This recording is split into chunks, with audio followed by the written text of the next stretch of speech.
Boa noite, sou a professora Juliana Rodrigues Ribeiro. Estou hoje aqui para conversar um pouquinho com vocês sobre biossegurança, precaução padrão e os tipos de isolamento. Então, para a gente dar uma retomada no assunto, da aula passada, então, o que é biossegurança? Vocês lembram o que a gente falou? Lembra que a gente comentou em aula?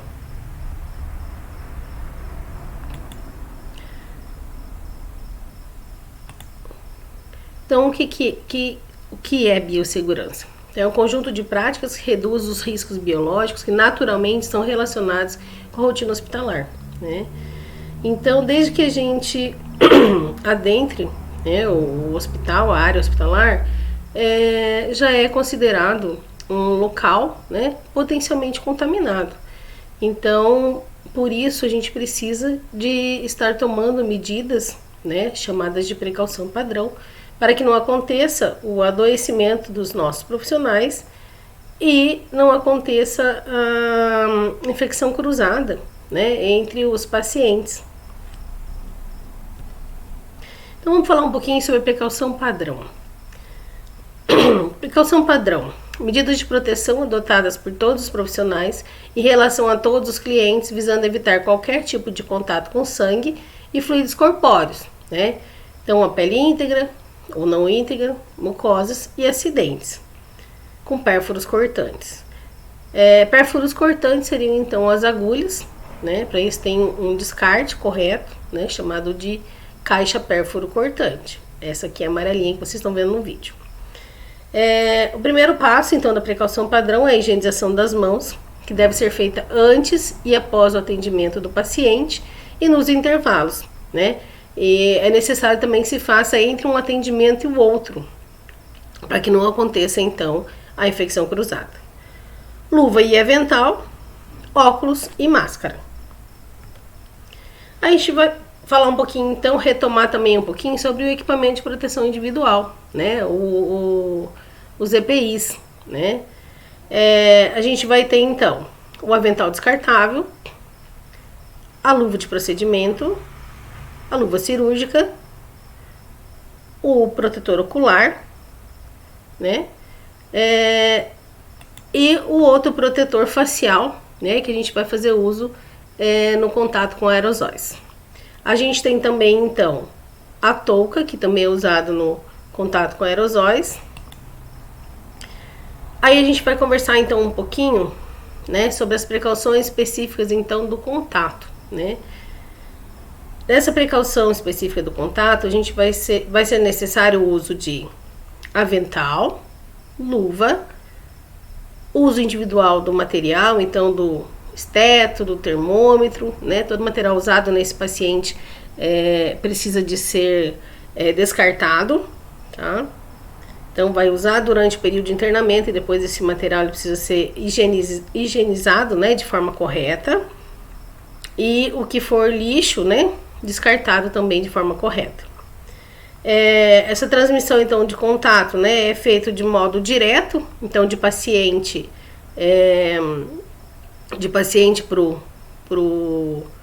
para paciente ou então para o profissional da saúde, ou então indireto, que é quando a gente toca a superfície. A gente vai ter a precaução específica por gotículas, então são partículas maiores. Nessa precaução utiliza-se máscara cirúrgica, porque tem a dispersão dessa gotícula de 1 metro. Então, em tosse, espirros, essa gotícula ela pode ficar dispersa até 1 metro. Manter o paciente em quarto privativo, ou quando a gente não conseguir, manter ele em quarto de pelo menos um distanciamento de um leito para o outro de 1 metro. Nessa precaução, então, é feita a lavagem das mãos, máscara cirúrgica paciente, máscara cirúrgica profissional e o quarto privativo.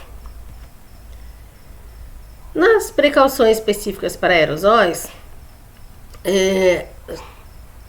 a gente vai usar, então, a lavagem das mãos, a máscara, então, N95 para o profissional, máscara cirúrgica para o paciente e o quarto privativo. Esse quarto privativo ele tem que ser fechado.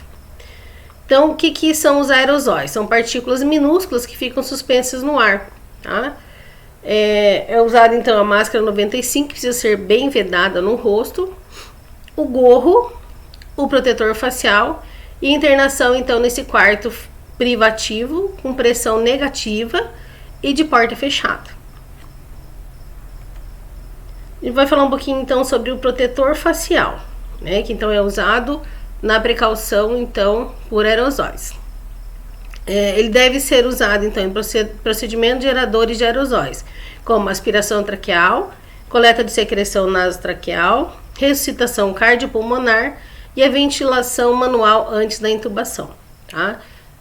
O profissional então tem que sempre estar atento, né, na hora do manuseio com esse paciente, para estar usando o protetor facial, que é de muita importância.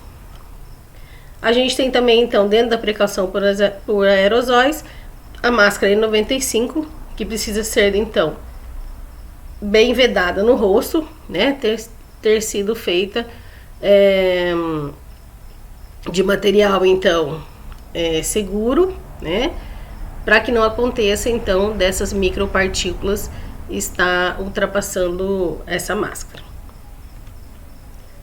A gente vai conversar, então, chegamos no nosso tema de hoje, que é o isolamento, né?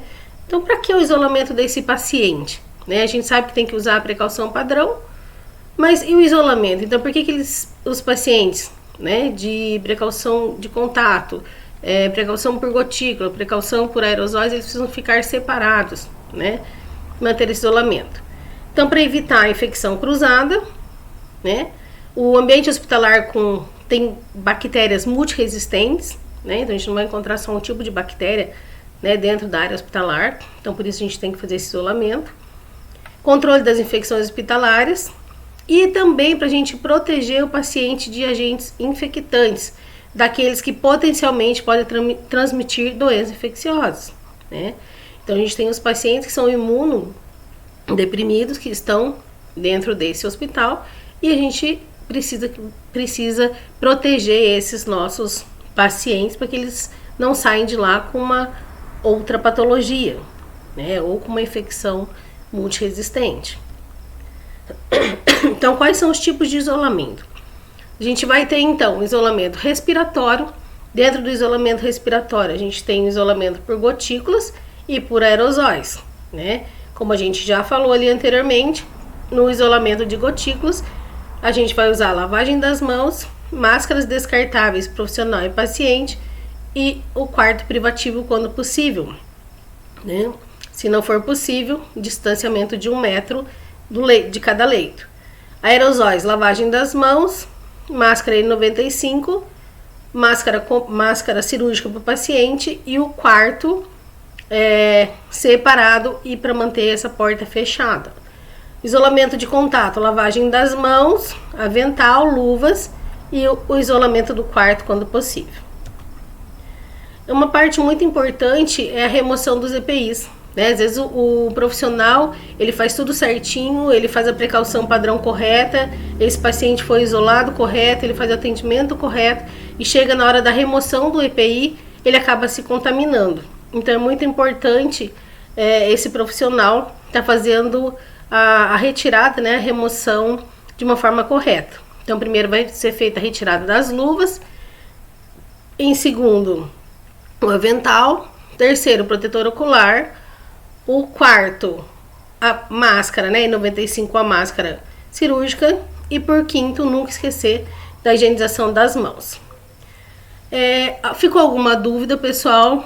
Estou aberta a sugestões para que vocês possam estar então tirando as dúvidas ou então fazendo sugestões para uma próxima aula. Estou aqui à disposição de vocês. Aqui também deixo um material de apoio para que vocês possam estar tirando algumas dúvidas. O meu muito obrigada. Até a próxima aula.